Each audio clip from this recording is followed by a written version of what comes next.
Hey, Brian from Garage Mahal.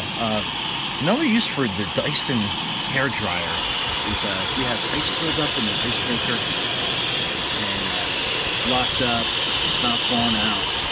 This is a great way to super efficiently melt that ice and get your ice maker working again. Anyway, super useful.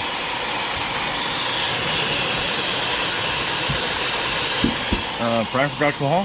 Thanks for watching, and be safe out there.